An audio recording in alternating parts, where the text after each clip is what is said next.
नमस्कार मुलांनो, आपण शिकत आहोत इयत्ता 7वी आणि आपला विषय जो आहे तो आहे गणित आणि आपलं प्रकरण आहे मुलांनो 8वं आणि ते आहे बेसिक राशी व त्यावरील क्रिया। हे आपलं प्रकरण आहे आणि त्या प्रकरणाला आपण आज सुरुवात करणार आहोत। चला तर मग मुलांनो सगळेजण रेडी आहात। आपले जे 8वं प्रकरण आहे गणितामधलं ते आहे बेसिक राशी व त्याच्यावरील क्रिया हे आपण आज अभ्यासणार आहोत। चला मग मुलांनो आधी पाहूया त्याची प्रस्तावना। तर पहा मुलांनो, आपले जे प्रकरण आहे प्रकरण 8वं बेसिक राशी व त्यावरील क्रिया याची प्रस्तावना काय आहे मुलांनो, आपण त्यामध्ये या पाठामध्ये आपण काय शिकणार आहोत। तर या प्रस्तुत पाठामध्ये आपण काय शिकणार आहोत, सहगुणक, चल, पद, बेसिक राशी व त्यावरील क्रिया आपण आज अभ्यासणार आहोत। चला तर मग मुलांनो सगळेजण रेडी आहात। आपले जे 8वं प्रकरण आहे बेसिक राशी व त्यावरील क्रिया अभ्यासण्यासाठी। चला काही उदाहरणाच्या सहाय्याने आपण काय करूया, अगदी सोप्या पद्धतीमध्ये शिकणार आहोत बेसिक राशी आणि त्यावरील क्रिया। तर पहा मुलांना, आपल्याला इथे सांगितल्याप्रमाणे बेसिक राशी व त्यावरील क्रिया। आता बेसिक राशी म्हणजेच काय मुलांना, तर बेसिक राशी म्हणजेच n चलाचा उपयोग केलेली 3 गुणिले n अधिक 1 म्हणजेच काय, तर 3 1 अधिक 1 ही काय झालेली आहे, तर ही बेसिक राशी झालेली आहे। इथे आपण काय केलेलं आहे, 3ला n ने गुणलेलं आहे, मग काय आलेलं आहे 3n आलेलं आहे आणि अधिक काय तर 1। पहा हे उदाहरण आपल्याला कशा प्रकारे सोडवायचं आहे, 3 गुणिले n बरोबर 3n अधिक 1 या संख्येलाच काय म्हटलं जातं मुलांना, तर यालाच बेसिक राशी, यालाच काय म्हटलं जातं, तर बेसिक राशी असे म्हटलं जातं। मग बघा 3n अधिक 1 ही काय झाली, आपली बेसिक राशी झालेली आहे। आणि चल याच्यामध्ये कशाला म्हटलं जातं, तर हा जो आपल्याला वर्ड आलेला आहे, शब्द आलेला आहे, त्याला काय म्हटलं जातं, तर त्याला चल असं म्हटलं जातं। तर पहा इथे 2 बॉल दिलेले आहे आणि 3 बॅट दिलेले आहे। मग 2 अधिक 3 बरोबर किती मुलांनो, इथे काय आहे तर 2 चेंडू आहे अधिक इथे 3 बॅट आहे। मग ही राशी कसली आहे, तर ही राशी आहे बेसिक राशी। आपल्याला माहित आहे 2 चेंडू अधिक 3 बॅट बरोबर किती होतात मुलांनो, अगदी बरोबर दोघांची संख्या मिळून काय होते तर 5 होते। आणि ह्या समीकरणाला, या मांडणीला काय म्हटलं जातं, तर त्याला बेसिक राशी असे म्हटलं जातं। पुढचं उदाहरण पहा, 2 आंबे अधिक 3 पेरू ही काय आहे, तर ही बेसिक राशी आहे।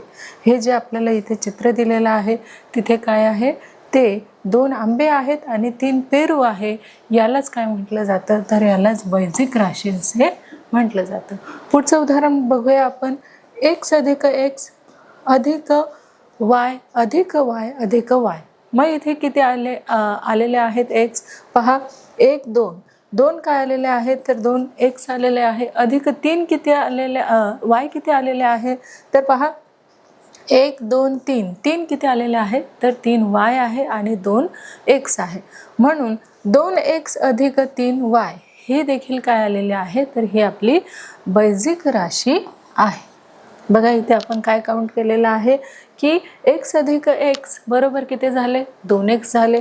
त्यानंतर y अधिक y अधिक y किती झाले मुलांना, तर 3y झाले। म्हणजेच आपलं समीकरण कसं येणार आहे, 2x अधिक 3y, यालाच काय म्हणणार आहोत, तर यालाच बेसिक राशी असे म्हणणार आहोत। पुढे पाहूया, हे पहा मुलांनो काय सांगितलेलं आहे, बघा एक आपल्याला काय दिलेलं आहे, एक आपल्याला स्क्वेअर दिलेला आहे, इथे चौरस आपल्याला एक दिलेला आहे, त्याची लांबी आणि ही रुंदी, ही काय आहे लांबी आहे आणि ही काय आहे मुलांनो, तर त्याची रुंदी आहे।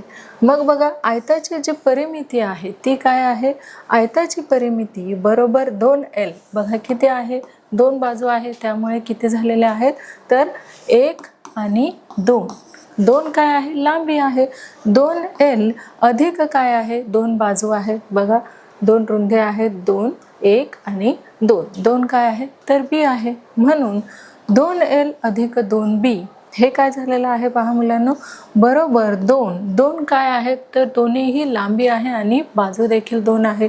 म्हणून हे समीकरण आपल्याला कसं लिहिता येणार आहे की 2 कंसात l अधिक b ही काय झाली आपली, तर ही झाली बेसिक राशी। पुढे पाहूया, बघा 3n अधिक 1 3t 2x अधिक 3y दोन कंसामध्ये L अधिक B ह्या सगळ्या आपल्या काय झालेल्या आहेत तर त्यांना आपण बेसिक राशी असे म्हणणार आहोत. मग बघा या राशीमध्ये जो N आहे, T आहे, Y आहे, L, B आणि X ही सगळी काय आहेत तर ही संख्या नसून याला आपण काय म्हणतो तर याला चल असे म्हणतो. म्हणजेच हे सगळे जे वर्ड्स आपल्याला इथे दिलेले आहे कुठले N, T, Y, L, B, X हे काय आहेत तर ही चले आहेत. आणि बेसिक राशी म्हणजेच काय मुलांनो तर बघा आपण इथे 3 ते 4 उदाहरणं बघितलेले आहेत. बेसिक राशी म्हणजेच काय तर इथे लांबी बघा 2 आहेत आणि रुंदी देखील 2 आहेत. म्हणून 2 बरोबर कंसामध्ये L अधिक B ही काय झाली आपली तर ही बेसिक राशी अशी झाली. पुढे पाहूया. तर पुढे पहा मुलांनो 3x या राशीत 3 हा x या चलाचा सहगुणक म्हणजेच काय मुलांनो कोऑफिशियंट आहे. काय आहे बघा याच्यामध्ये 3x या राशीत काय आहे 3 हा x या चलाचा सहगुणक आहे. म्हणजेच आपण इथे असं लिहू शकतो 3 गुणिले x. 3 गुणिले x केल्याने काय येणार आहे मुलांनो तर 3x असं येणार आहे. म्हणजेच 3 हा काय आहे तर x या चलाचा सहगुणक आहे. का कुठला नंबर तर 3 हा जो नंबर आहे तो x या चलाचा काय आहे तर तो सहगुणक आहे. पुढे पहा -15t मध्ये -15 हा t या चलाचा काय आहे तर सहगुणक आहे. बघा -15t मध्ये -15 हा t म्हणजेच काय मुलांनो तर t म्हणजेच चल. -15 हा t चा काय आहे तर सहगुणक आहे. मग पुढे पहा ज्या राशीत गुणाकार ही एकच क्रिया असते त्या राशीला आपण काय म्हणतो पद असे म्हणतो. म्हणजेच हे काय झालं तर हे एक पद झालं. जसं आपण इथे म्हणतो -15t हे देखील काय झालं तर एक पद. याला आपण पद म्हणतो. आणि इथे आपण पाहिलं असेल याला आपण काय म्हणतो तर चल. आणि जसं की आपण बघितलं होतं की 2 कंसात 2 काय आहेत तर L आहे आणि अधिक B किती आहे तर ते देखील 2 आहे. बरोबर काय येणार आहे मुलांनो तर 2 LB हे येणार आहे. म्हणजेच हेच काय झालेलं आहे तर बेसिक राशी. यालाच आपण काय म्हणणार आहोत तर यालाच आपण बेसिक राशी म्हणणार आहोत. तर आता इथे आपल्याला कळालेलं आहे की बेसिक राशी म्हणजे काय. तसेच चल कशाला म्हणतात आणि पद कशाला म्हणतात या तिघही ज्या काही कन्सेप्ट आहेत त्या आपल्या इथे क्लिअर झालेल्या आहेत. बघा बेसिक राशी जसे की आपण उदाहरण बघितले होते आणि चल म्हणजेच जसं की x आणि b हे काय आहे तर हे चल आहे. आणि ह्या मांडणीला आपण काय म्हणणार आहोत तर पद असे म्हणणार आहोत आणि याला बेसिक राशी असे म्हणणार आहोत. पुढे पाहूया. तर पुढे पाहूया मुलांनो काय आहे. उदाहरणार्थ बेसिक राशी 4x वर्ग वजा 2y अधिक 5/6xz हे काय झालेलं आहे मुलांनो तर ही आहे संपूर्ण बेसिक राशी. आणि आता या राशीमध्ये काय आहे 4x वर्ग हे काय आहे तर हे पहिलं पद आहे. काय आहे मुलांनो 4x वर्ग हे पहिलं पद आहे. कशाचं बेसिक राशीचं. नंतर बघा त्यात 4 हा काय आहे तर तो सहगुणक आहे. कशाचा x वर्गाचा 4 हा काय आहे तर तो सहगुणक आहे. त्यानंतर बघा -2y हे इथे आपल्याला उदाहरणामध्ये दिसतात. -2y जे आहे ते काय आहे तर ते दुसरे पद आहे. आणि त्यामध्ये -2 हा काय आहे तर तो सहगुणक आहे. कशाचा तर y चा तो -2 जो आहे तो काय आहे तर सहगुणक आहे. मग बघा 5/6xz हे काय आहे तर हे तिसरे पद आहे. आणि त्यात xz चा 5/6 हा काय आहे तर तो सहगुणक आहे. बघा इथे आपल्याला 3 पदे दिसून येत आहे. आपलं उदाहरण कुठलं आहे बेसिक राशीचं उदाहरण बघा. हे उदाहरण आपल्याला इथे एक दिलेलं आहे. त्यामध्ये पद किती आहेत त्यामध्ये पद 3 आहेत. बघा 1 2 आणि हे आहे 3. 3 काय आहेत पद आहेत. पहिलं पद बघा कुठलं आहे x वर्ग 4x वर्ग हे काय आहे आपलं पहिलं पद आहे. त्यानंतर जे दुसरं पद आहे ते काय आहे तर -2y हे काय आहे तर बेसिक राशीचं दुसरं पद आहे. आणि अधिक 5/6xz हे काय आहे तर बैजिक राशीचं तिसरं पद आहे. आणि मग आपल्याला इथे विचारलेलं आहे 4 काय आहे, तर तो x वर्गाचा सहगुणक आहे. आणि 2 जे आहे ते y चा काय आहे, सहगुणक आहे. आणि 5/6 हा देखील xz चा काय आहे, तर सहगुणक आहे. मग आता आपण इथे बघू शकतो x, y आणि xz हे सगळे काय आहेत, तर ती चले आहेत. बघा हे जे उदाहरण आपल्याला मांडलेलं आहे त्यामध्ये 1, 2, 3 हे पद आहेत. आधी ह्या सगळ्या उदाहरणाला काय म्हटलं जातं, तर बैजिक राशी म्हटलं जातं.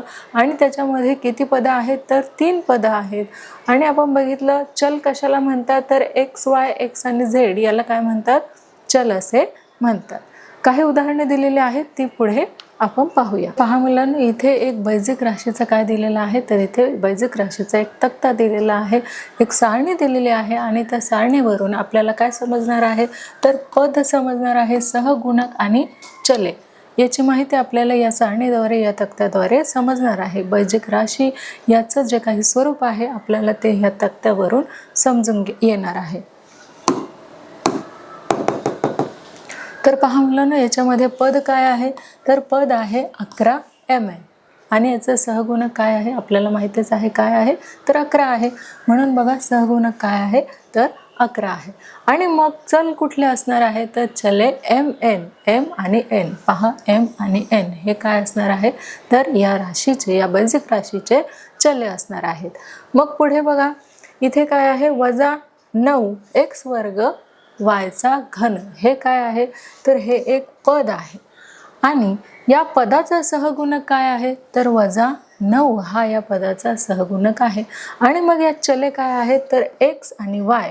पहा x आणि y हे काय आहेत, तर या बैजिक राशीची चले आहेत. आणि बघा 5/6 हे काय आहे, तर हे एक पद आहे. आणि त्याच्यामध्ये सहगुणक 5/6 हे आहे. आणि चल काय आहे, तर p हा चल आहे. त्यानंतर पहा a हा काय आहे, तर a हे पद आहे. 1 हे काय आहे, तर सहगुणक आहे. आणि पुन्हा चल काय आहे, तर a आहे. मग इथे बैजिक राशीचे काही काय दिलेले आहे, आपल्याला उदाहरणं दिलेले आहेत. जसं 11 mn, 11 काय आहे, सहगुणक. आणि चले काय आहेत, mn. त्यानंतर दुसरं आहे -9 x वर्ग y घन. त्याचं काय आहे, सहगुणक -9. आणि जे चले आहेत ते काय आहे, xy. मग 5/6 p हे काय आहे, पद आहे. आणि त्याचं सहगुणक काय आहे, 5/6. आणि चले काय आहे, तर p आहे. नंतर बघा a चा जो सहगुणक आहे तो 1 आहे. आणि चले a आहे. या सारणीवरून आपल्याला काय लक्षात येतं, तर बैजिक राशीचं स्वरूप आपल्याला या सारणीवरून समजून येतं. पुढे पाहूया मुलांना, आपल्याला काय लक्षात ठेवायचं आहे, तर 15 वजा x या बैजिक राशीत 2 पदे आहेत का 2 पदे. बघा आपल्याला काय उदाहरण दिलेलं आहे, 15 वजा x या बैजिक राशीमध्ये 2 पदे आहेत. पहिलं पद कुठलं ते सांगा, तर पहिलं पद जे आहे ती 15 ही संख्या आहे. आणि दुसरं पद बघा काय आहे, तर याच्यामध्ये काय सांगितलेलं आहे, 15 वजा x बरोबर किती, 15 अधिक कंसामध्ये वजा x. मग दुसरे पद आपले काय असणार आहे, तर -x हे काय आहे, दुसरं पद आहे. म्हणून या पदामधील x या चलाचा सहगुणक काय आहे, तर -1 हा त्याचा सहगुणक आहे. कशाचा, तर x चा सहगुणक कुठला आहे, तर x चा सहगुणक आहे -1 हा. त्यानंतर ज्या पदातील चले व त्यांची घातांक समान असतात त्या पदांना स्वरूप म्हणजे सजातीय पदे असे म्हणतात. कशाचे, तर ज्या पदातील चले व त्याचे जे घातांक आहेत ते जर समान असतील तर त्याला काय म्हटलं जातं, तर त्याला सजातीय पदे किंवा स्वरूप पदे असे म्हटले जाते. तर पहा मुलांनो, इथे आपल्याला एक उदाहरण दिलं होतं. आणि ते काय कसलं उदाहरण आहे, तर बैजिक राशीचं उदाहरण आहे. त्यामध्ये आपल्याला पदं विचारली गेली आहेत. तर त्यामध्ये 2 पदं आहेत. बघा 15 हे काय आहे, पहिलं पद आहे. ही जी संख्या आहे ही पहिली पद आहे. आणि -x हे या बैजिक राशीचं दुसरं पद आहे. बघा तुम्हाला बैजिक राशी म्हणजे काय हे नक्कीच कळालं असेल. आणि कुठल्याही उदाहरणामध्ये किती पदं आहेत हे देखील आपल्याला या उदाहरणावरून सहज समजून येईल. बघा आता इथे 2च काय आहेत, पदं आहेत. जसे की 15 आणि दुसरं जे पद आहे ते आहे वजा x। तर अशा प्रकारे आपल्याला इथे काय कळालेलं आहे, तर जे काही आपल्याला उदाहरण दिलेलं आहे बेसिक राशीचं, त्यामध्ये आपल्याला असं कळालं आहे की जे काही उदाहरण आपल्याला दिलं जातं त्यावरून किती पदं त्या उदाहरणामध्ये आहेत ते आपल्याला दिलेल्या उदाहरणावरून समजून येतं। पहा मुलांनो, काय आहे सजातीय पदे। सजातीय पदेच म्हणजेच काय की स्वरूप पदे किंवा लाईक टर्म्स असे आपण त्याला म्हणतो। मग पहा पहिलं जे आहे ते काय आहे, तर पहिलं आहे 2x 5x वजा 2/3x। मग जे दुसरं आहे ते दुसरं आपल्याला काय सांगितलेलं आहे की वजा 5x वर्ग y आणि 6/7 yx वर्ग। आता इथे आपल्याला काय दिलेलं आहे, तर बेसिक राशीचे दोन उदाहरणं आपल्याला इथे दिलेले आहेत आणि त्यामध्ये जर मी तुम्हाला पदं विचारली, त्याच्यामधले तुम्हाला सहगुणक आणि चले विचारली तर साहजिकच आहे तुम्हाला ते सांगता येणार आहेत। चला आपण प्रयत्न करूया ते सांगण्याचा। तर पहा मुलांना, जे पहिलं आपल्याला इथे दिलेलं आहे उदाहरण ते काय आहे 2x 5x आणि वजा 2/3x। हे काय आहेत, बेसिक राशी आहे। त्यामध्ये आपल्याला माहिती आहे की पद काय आहेत, तर 1 2 3 एवढे काय आहेत, तर पद आहेत। आणि मग चल आपल्याला जर विचारले गेले तर चल काय आहेत मुलांनो, x आणि x हे काय आहेत, तर ते चले आहेत। आणि पहा इथे सहगुणक काय आहे, तर 2 5 आणि 2/3 हे काय आहेत, तर ते बेसिक राशीचे सहगुणक आहेत। मग बघा विजातीय पदे। आता आपण काय बघितलं, पहिलं आपण बघितलं सजातीय पदे, त्यालाच काय म्हणतात स्वरूप पदे असे देखील म्हणतात। आणि दुसरं आहे विजातीय पदे, म्हणजेच त्याला भिन्न रूप पदे म्हणजेच अनलाईक टर्म्स असे देखील म्हणतात। मग बघा ते काय सांगितलेलं आहे, तर 7xy 9y वर्ग वजा 2xyz 8mn 8m वर्ग n वर्ग 8m घन n। हे काय आहे, तर हे अनलाईक टर्म्स म्हणजेच भिन्न रूप पदे किंवा विजातीय पदे असे त्याचे नाम आहे। तर पुढे पाहूया मुलांना, बघा पदाच्या संख्येवरून राशीचे नाव आपल्याला ठरवता येते। जी काही पदाची संख्या येते, जे आपल्याला उदाहरण विचारलेले असतात त्या संख्येवरून आपल्याला पदाचे नाव ठरवता येते। मग बघा एक पद असल्यास त्याला आपण काय म्हणणार आहोत, तर त्याला एक पद राशी असे म्हणणार आहोत। पुन्हा आपल्याला बोलायचं आहे, बघा एक पद असल्यास त्याला काय म्हणतात, तर त्याला एक पद राशी असे म्हणतात। दुसरं बघा दोन पदे असल्यास, एक पद असल्यास त्याला एक पद राशी म्हणतात, मग दोन पद असल्यास त्याला काय म्हणतात, तर त्याला द्विपद असे म्हणतात। पुन्हा पहा मुलांनो, एक पद असल्यास त्याला एक पद राशी म्हणतात, दोन पदे असल्यास त्याला द्विपद राशी असे म्हणतात। आणि पहा जर तीन पदे असेल तर त्याला काय म्हणणार, त्याला त्रिपद राशी असे म्हणणार। म्हणजे बघा आपण जे काही आतापर्यंत उदाहरण बघितलेले आहे त्याच्यामध्ये तीन पदे हे आलेले आहेत, दोन पदे आलेली आहेत। मग ज्याच्यामध्ये दोन पदे आलेली आहेत त्याला आपण काय म्हणणार आहोत, तर त्याला द्विपद राशी असे म्हणणार आहोत। आणि ज्याच्यामध्ये ज्या बेसिक राशीमध्ये तीन पदं आलेली आहेत त्यांना आपण काय म्हणणार आहोत, तर त्रिपद राशी असे म्हणणार आहोत। तर पहा मुलांनो, तीनहून जास्त जर पदे आली तर त्याला आपण काय म्हणूयात, तर त्याला बहुपद राशी असे म्हणूयात। आता बहुपद राशी असं का म्हणायचं आहे, कारण तीन पेक्षा जर जास्त पदे ज्या समीकरणामध्ये आलेले असेल, ज्या उदाहरणामध्ये आलेले असेल, म्हणून त्यांना काय म्हटलं जातं, तर त्याला बहुपद राशी असे म्हटलं जातं। कारण त्याच्यामध्ये जे पदाची जी संख्या आहे ती तीन पेक्षा कशी आहे, तर जास्त आहे, म्हणूनच त्याला काय म्हटलं जातं, तर बहुपद राशी असे म्हटलं जातं। पुन्हा सांगा बघा मुलांनो, एक पद असल्यास त्याला आपण काय म्हणूया, तर एक पद राशी असे म्हणूयात। आणि दोन पदे असल्यास त्याला आपण द्विपद राशी म्हणूयात।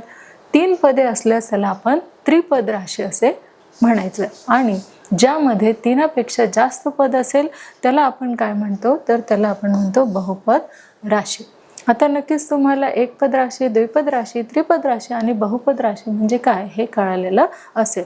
पुढे पाहूया, तर पहा मुलांनो, इथे काय आलेलं आहे, तर एकपद राशी, द्विपद राशी, त्रिपद राशी आणि बहुपद राशी असं आलेलं आहे। मग यामध्ये आपल्याला काय करायचं आहे, तर एकपद राशी म्हणजे काय, फक्त 4x हे काय झालेलं आहे, तर ती एक पद राशी झालेली आहे। दुसरं आहे 5/6m हे सुद्धा काय झालेलं आहे, एक पद झालेलं आहे, म्हणून त्याला एकपद राशी असे म्हणतात। बघा इथे एक एकच उदाहरण आलेलं आहे, एक एकच पद आलेलं आहे, म्हणून त्याला एकपद राशी असे म्हणतात। दुसरं बघा काय आलेलं आहे, तर 2x वजा 3y हे काय आलेले आहे, दोन पद आलेले आहेत बघा, 1 आणि 2. दोन पद असल्यामुळे, दोन पद या बेसिक राशीमध्ये आल्यामुळे याला आपण काय म्हणतो, तर त्याला आपण द्विपद राशी असे म्हणतो. मग बघा दुसरं आलेलं आहे बघा, 1 आणि 2, 2l अधिक 2b. यामध्ये देखील किती पदे आलेली आहेत, तर 2 पदे आलेली आहेत. 2l अधिक 2b हे 2 पदं आल्यामुळे या समीकरणाला किंवा या उदाहरणाला देखील आपण काय म्हणणार आहोत, तर याला द्विपद असे आपण म्हणणार आहोत. आणि मग बघा त्रिपद. आता साहजिकच आहे, एक पद आल्यानंतर आपण त्याला एक पद राशी असे म्हणतो, 2 पद आल्यानंतर द्विपद राशी असे म्हणतो, तर साहजिकच 3 पद आल्यानंतर आपण त्याला काय म्हणणार आहोत, तर त्रिपद राशी असे म्हणणार आहोत. या उदाहरणामध्ये देखील 3 पद आलेली आहेत बघा, ती कोणती, तर a अधिक b अधिक c हे काय आलेले आहेत, 3 पद आलेले आहेत, म्हणून आपण यांना त्रिपद राशी असे म्हणतो. बघा x वर्ग वजा 5x अधिक 6 असे 3 काय आलेले आहेत, तर पद आलेले आहेत, म्हणून याला आपण काय म्हणणार आहोत, त्रिपद राशी असे म्हणणार आहोत. आता बहुपद राशी म्हणजे काय बरं, तर बहुपद राशी म्हणजेच a चा घन वजा 3a वर्ग b अधिक 3ab वजा b घन. आता इथे 3 पेक्षा काय आलेलं आहे, तर जास्तीचे पद आलेले आहेत, म्हणून आपण याला काय म्हणणार आहोत, या बेसिक राशीला आपण काय म्हणणार आहोत, तर बहुपद राशी असे म्हणणार आहोत. कारण 3च्या आतमध्ये किंवा 3 पर्यंत इथे काय आलेलं नाहीये, पद आलेले नाहीयेत. 3 पेक्षा जास्त पद आलेले असल्यामुळे आपण याला काय म्हणणार आहोत, बहुपद राशी असे म्हणणार आहोत.